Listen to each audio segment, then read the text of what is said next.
Olá, começa agora mais um Contraponto. Eu sou Nicole Espósito e convido você a acompanhar o programa de hoje. Vamos falar sobre o porte de armas no Brasil. Estão aqui no estúdio para conversar com a gente o coordenador da ONG Movimento Viva Brasil, Eric Rubiali, e o conselheiro e presidente da Comissão de Política Criminal e Penitenciária da OAB no Espírito Santo, Gilvan Vitorino.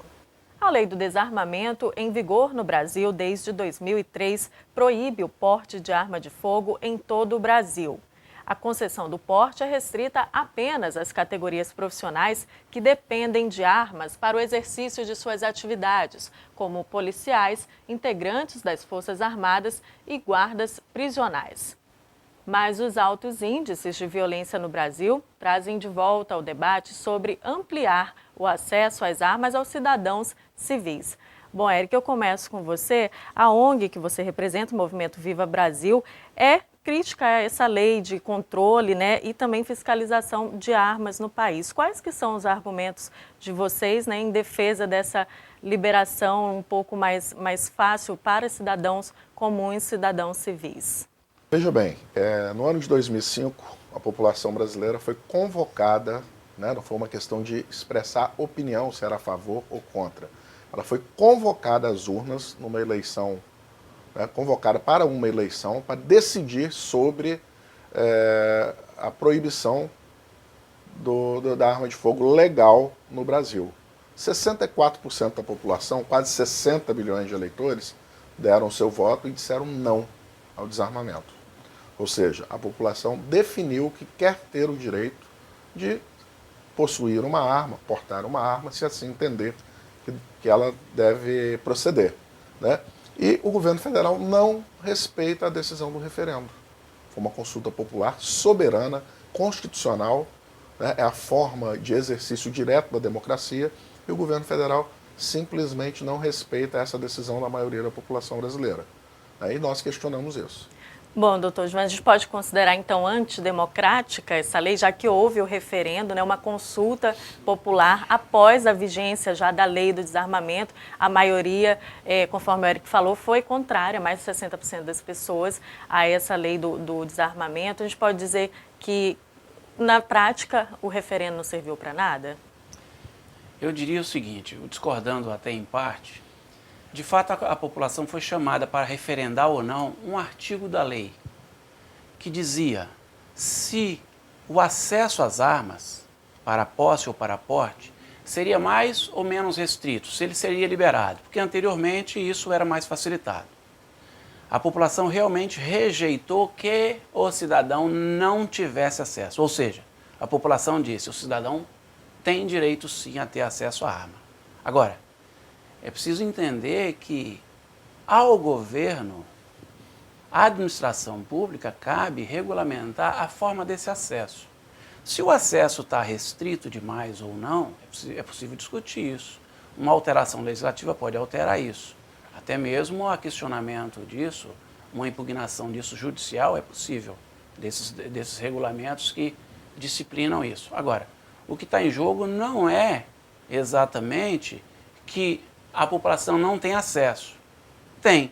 Agora, para se habilitar a ter acesso a uma arma, não é simples. É preciso passar por uma investigação, é preciso passar por um treinamento, é preciso passar por alguns procedimentos para ter acesso. Se ele é restrito ou não, talvez isso até seja objeto de debate hoje. Se isso é bom ou não. A forma como está é boa ou não. Algumas pessoas acham que devíamos ampliar as possibilidades, facilitar o acesso. Talvez esse seja o objeto e eu me ponho numa situação já contrária. Acho que facilitar o acesso à arma não seria uma coisa louvável. Antes do Estatuto do Desarmamento, só para a gente ter um histórico, como que era essa questão do acesso ao porte da arma, a questão da compra e porte? Porte é você levar de um lado para outro, você não ter só em casa, você poder levar para outros lugares. Isso. Antes, como que funcionava? Veja bem, antigamente o porte de arma ele era uma mera contravenção. Ele era uma mera contravenção. Posterior a isso, começou-se a criminalizar. Mas havia um rigor também para a pessoa poder comprar e portar? Era restrito? O porte legal era uma mera contravenção E o acesso, e aí a gente já vai entrar agora direto no estatuto, quando o Gilvan fala nos critérios. Né? Nós temos no atual estatuto critérios objetivos e um critério subjetivo, aí é que está o problema. O cidadão ele preenche todos os critérios objetivos, ele apresenta certidões negativas, ele ele faz o teste psicológico, é aprovado, ele faz o curso de tiro, ele é aprovado, ele tem atividade laborativa lícita, ele mostra, ele preenche todos esses requisitos. Aí chega no critério subjetivo, que é a declaração de efetiva necessidade. Você tem que declarar por que você quer aquela arma. Não é nem para portar, é para você adquirir e ter em casa. Então veja bem, o que eu entendo como necessidade para mim, você pode entender que não é necessidade para você. Entendeu? Então, ora, a população decidiu que eu posso ter. Sim, nós queremos ter acesso a uma arma, pelo menos dentro de casa. E o governo cria um critério subjetivo que dá margem à autoridade policial negar a você esse acesso. Então o referendo realmente, o voto não valeu. O voto só vale quando a população decide da forma que o governo pensa. Agora, Gilvan, esse critério, né, ou esses critérios mais o subjetivo, seria uma forma realmente de dar uma segurança maior, de tentar precaver qualquer coisa, porque a gente sabe que existem pessoas e pessoas. Por exemplo, para tirar uma carteira de habilitação, a gente faz uma série de testes, aquela prova, né, previamente, de conhecimentos, depois faz a prova prática. Mesmo assim, tem muita gente que sai e não sabe dirigir e faz um monte de loucura na rua. Seria justamente para isso, para ter um crivo maior? Você acredita que é isso que o Estatuto propõe? Olha, a administração pública, diante de uma lei, a lei não estabelece quais são os critérios objetivamente para que uma pessoa possa. Ela não diz lá, por exemplo, os quesitos que devem ser preenchidos para que ela possa comprovar que realmente tem essa necessidade. Se a lei não faz isso, caberá à administração pública estabelecer esses requisitos. E é claro que isso variará conforme o tempo. Um decreto regulamentador desse, ele pode variar, ele pode ser revogado, ele pode ser alterado. Nós achamos que a posse de arma é uma coisa temerária e o porte mais ainda. Eu estou satisfeito com esse requisito. O debate aqui gira em torno disso. Mas por que você acha que é temerário? Assim, eu acho que é temerário. Tem dados que a gente possa apontar, por exemplo, da relação da violência, de um modo geral, com o porte de arma por um cidadão civil? Nós temos dados, sim. Esses dados, eles podem ser analisados a partir do mapa da violência, que é agora de 2015.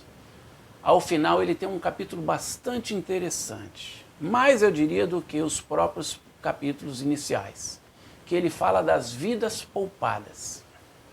Esse argumento me parece eloquente. Há uma pesquisa que mostra como foi o desenvolvimento da taxa, o histórico da taxa de homicídios ou a taxa de mortes por fatores externos, incluindo as mortes provocadas, até o Estatuto de Desarmamento. Isso mostra uma taxa de aumento. A partir de 2003, mostra que essa taxa diminuiu. Os pesquisadores atribuem isso uma expressão que é justamente a designada por vidas poupadas. Isso é um critério objetivo. Se a razão foi somente o Estatuto do Desarmamento, é difícil dizer. Se também foi por conta das campanhas contra o armamento, também é possível. Agora, é um critério objetivo. Antes do desarmamento, nós tínhamos uma taxa crescente e estável de aumento de homicídios. Depois, essa taxa, se ela permanecesse a mesma, nós teríamos uma quantidade de homicídios maior. Nós chamamos isso de vidas poupadas. Aqui nós podemos atribuir. Historicamente, isso está marcado com o ano 2003. Historicamente, está marcado com o ano 2003, em que foi sancionado o Estatuto do Desarmamento.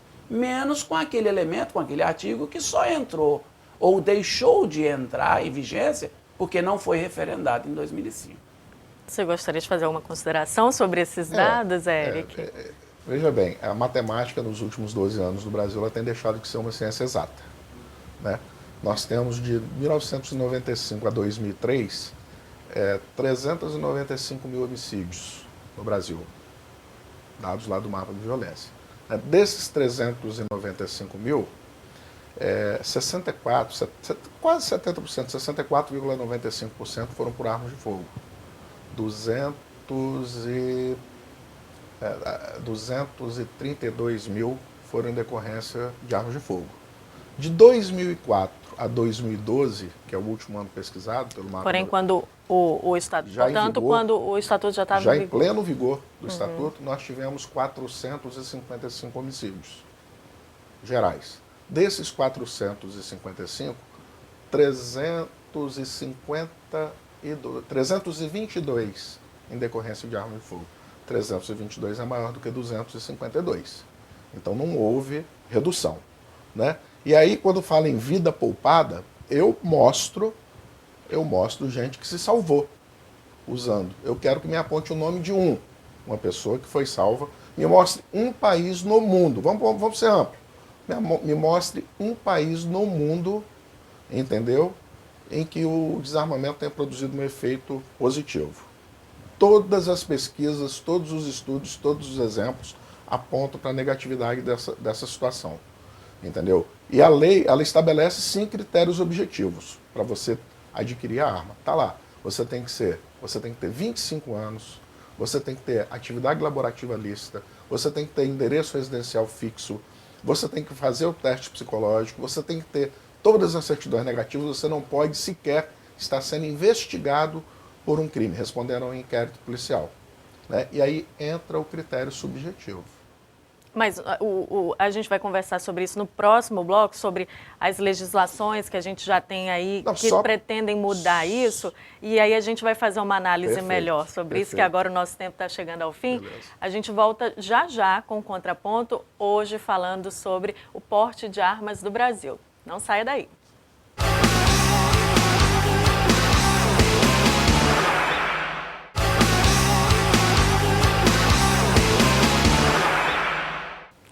Estamos de volta com o Contraponto e o porte de armas no Brasil é o tema do programa de hoje. Estão aqui no estúdio para conversar com a gente sobre o assunto o coordenador da ONG Movimento Viva Brasil, Eric Rubiali, e o conselheiro e presidente da Comissão de Política Criminal e Penitenciária da OAB no Espírito Santo, Gilvan Vitorino. Bom, gente, para começar esse bloco, a gente vai colocar também o povo nas ruas nessa discussão, saber o que eles pensam sobre essa questão da compra, do porte de armas, de facilitar esse acesso também a cidadãos civis. Vamos dar uma olhadinha. A arma de fogo é um objeto muito perigoso, né? E nem todo mundo tem condição psicológica para portar uma arma de fogo. A arma de fogo, na minha opinião, foi feita para ou estar na mão de um policial, que é o instrumento de trabalho dele, ele precisa dela, ou para estar na mão de bandido, que é o que ele usa para render as pessoas. Então, devido a isso, eu sou contra a revogar a lei do desarmamento. Já basta o bandido já estar muito armado e a polícia não consegue desarmar, imagina o cidadão de bem. Né? Que o homem é daquele jeito, o nervosismo, na hora faz tudo, aí depois já foi da besteira. Por quê? Por causa de uma arma que tinha em casa, se não tivesse, não tinha feito. Não muda nada, vai continuar do mesmo jeito. O cidadão, do jeito que ele está, não está preparado para usar a arma. Então, ele tendo uma arma e não tendo a mesma coisa. O que as autoridades devem pensar, devem trabalhar em reduzir a criminalidade. É combater o crime organizado, combater a corrupção. Enquanto nós estivermos vendo pessoas que às vezes não trabalham e se enriquecem de um dia para o outro sem dar explicação a ninguém, e as pessoas que querem trabalhar às vezes não conseguem, e isso estimula a criminalidade. A gente tem ouvido falar muito, assim, nos acidentes, quem tem arma em casa, com criança, adolescente. Então, eu acho muito perigoso ter armas assim dentro de casa. Então, eu acho que não deveria, não. Tanto faz você ter a arma como não ter, se eles tiverem de entrar, eles vão continuar entrando. Porque a pessoa não está preparada. Eles estão preparados, porque quando eles entram para duas coisas, matar ou morrer. Bom, a gente viu ali o pastor Cláudio, que eu achei a fala dele interessante, ele dizendo que as autoridades devem trabalhar para reduzir a criminalidade, né? Porque um dos argumentos para acabar com a questão do desarmamento é que o cidadão vai se sentir mais seguro, vai poder se proteger com uma arma.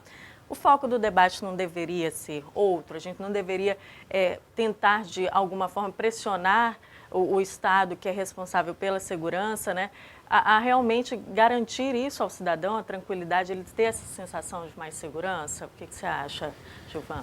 Eu estou muito convencido de que a autotutela é algo que deve ser compreendido numa perspectiva o mais restrita possível. O cidadão, ele não vive se autotutelando nesse sentido de segurança. Ele requer que o Estado o faça. Ele precisa que o Estado garanta a segurança para ele. A questão é saber qual é o melhor caminho para que o Estado lhe dê segurança. E quando eu digo cidadão, eu me refiro tanto ao cidadão da Praia do Canto, quanto ao cidadão de Flechal. Eu me refiro a todas as pessoas, porque lá eles estão morrendo muito. Há muitas pessoas morrendo na periferia. Alguém diz assim, as armas estão nas mãos dos bandidos. Geralmente, quando se fala bandido, é na mão de pessoas voltadas para alguma atividade criminosa. Eu digo na mão de indivíduos. Indivíduos esses que não poderiam portar arma. Cabe ao Estado retirar essa arma. Não é porque eles portam que eu devo ampliar o porte de arma. Não é o fato de que alguém devidamente está com posse de arma, ou porte de arma, portando a arma, que eu vou democratizar o acesso à arma. Não me parece que isso seja um caminho interessante. Eu diria que alguns países, eles não são um bom exemplo para o Brasil. Um deles é os Estados Unidos. O Michael Moore já disputou essa questão dentro do próprio Estados Unidos, mostrando a doença que existe naquela sociedade por um amor à arma que remete aos filmes de faroeste em que todos andavam armados. E parece que aquela sociedade não me parece que ela seja um bom exemplo.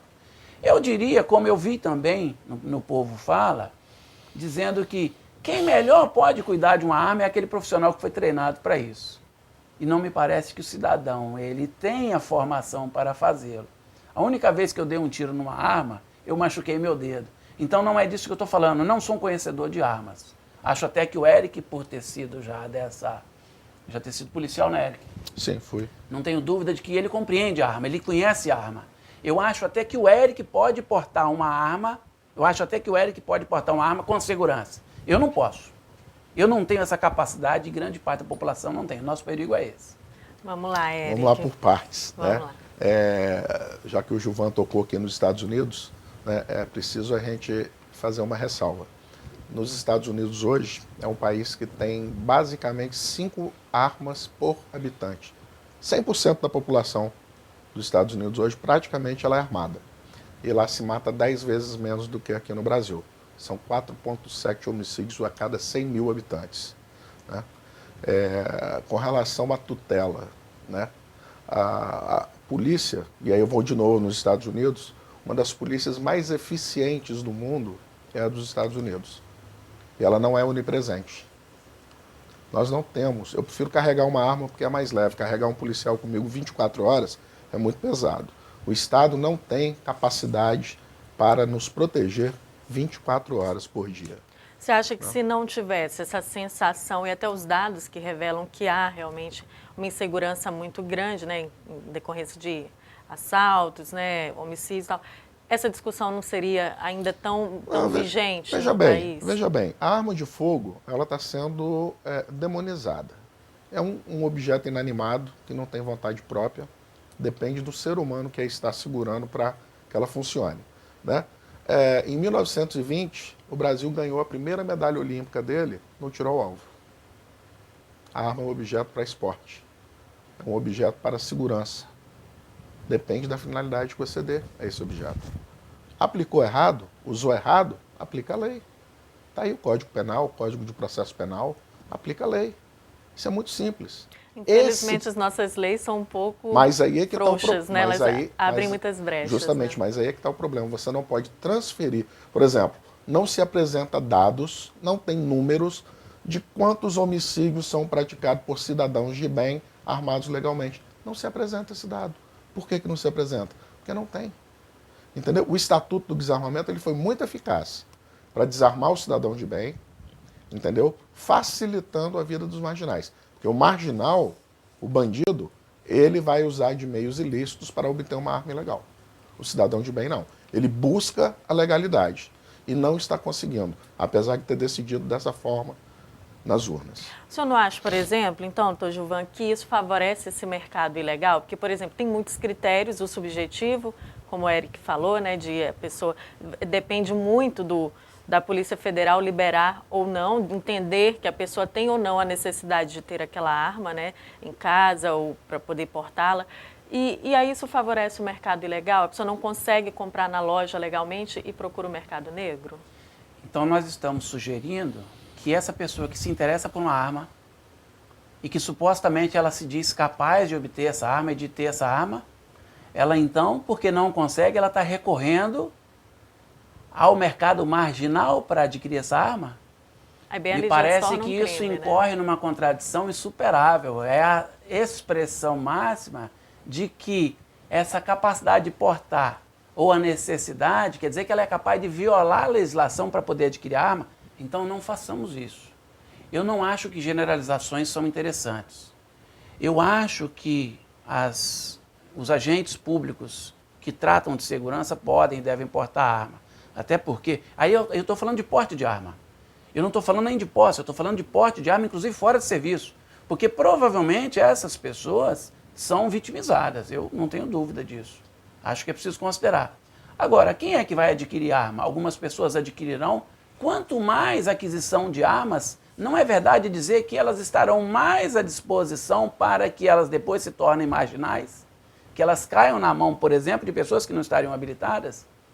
Talvez não exatamente a proliferação das armas que encherá ainda mais ainda essa marginalização do seu uso.